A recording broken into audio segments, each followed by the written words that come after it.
Hai teman-teman, perkenalkan nama saya Kevin Manik dari kelas 12 SPES 2. Di sini saya akan menjelaskan materi semester 2 tentang perusahaan dagang.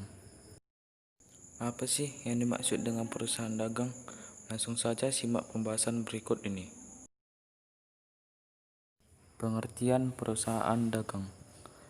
Seperti namanya, perusahaan dagang adalah perusahaan yang bergerak dalam bidang perdagangan, barang, dan aktivitas selamanya adalah menjual barang.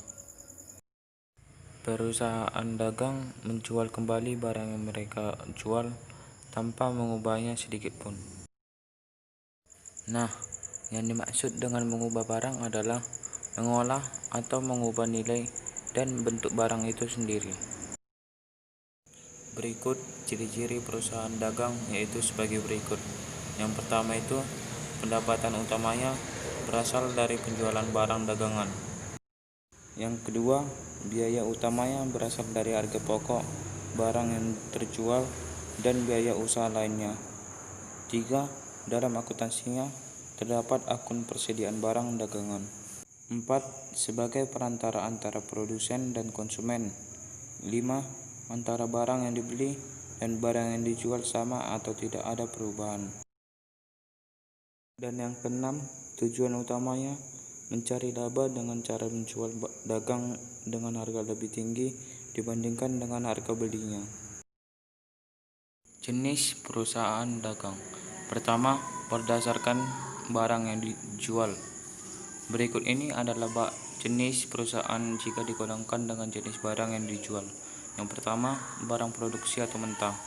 Perusahaan dagang yang menjual barang produksi atau mentah biasanya menjadi distributor untuk industri tertentu, di mana barang tersebut menjadi bahan baku yang akan berubah menjadi barang jadi, misalkan serbuk kayu, mesin pengaduk, dan lainnya.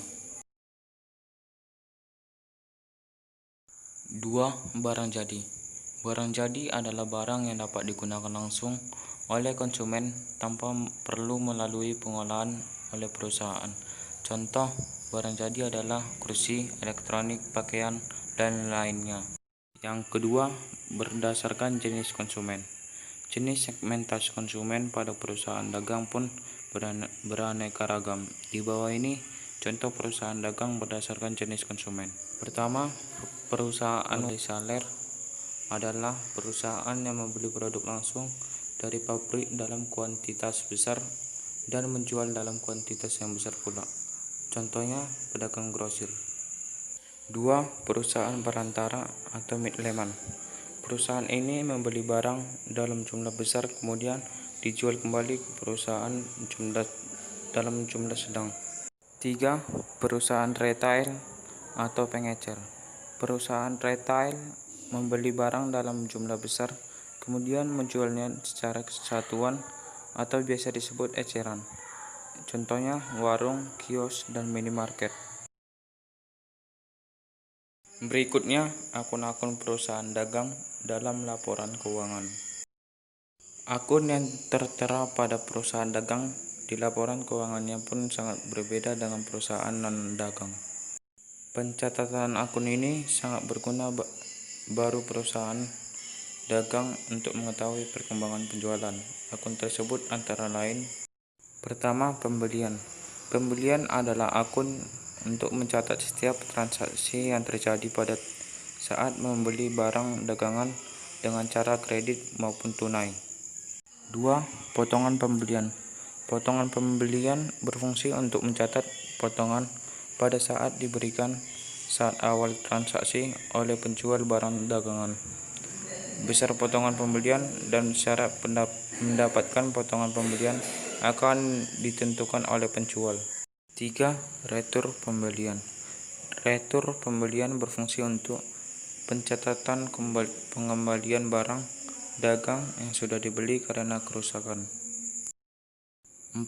Beban angkut pembelian. Beban angkut memiliki fungsi untuk pencatatan besarnya beban angkut yang menjadi tanggungan. 5. Beban angkut penjualan. Selain beban angkut pembelian, terdapat beban angkut penjualan. yang dipakai sebagai pencatatan pembayaran biaya angkut barang yang telah dijual. 6. Penjualan. Penjualan berfungsi untuk pencatatan transaksi penjualan barang dagang baik dalam tunai ataupun secara kredit. 7. Potongan penjualan. Potongan penjualan adalah akun yang berfungsi untuk pencatatan potongan yang akan diberi kepada pembeli. 8. Persediaan barang dagangan. Persediaan barang dagangan dipakai sebagai pencatat nilai persediaan barang dagangan pada suatu masa atau periode. Demikian penjelasan materi perusahaan dagang yang saya sampaikan.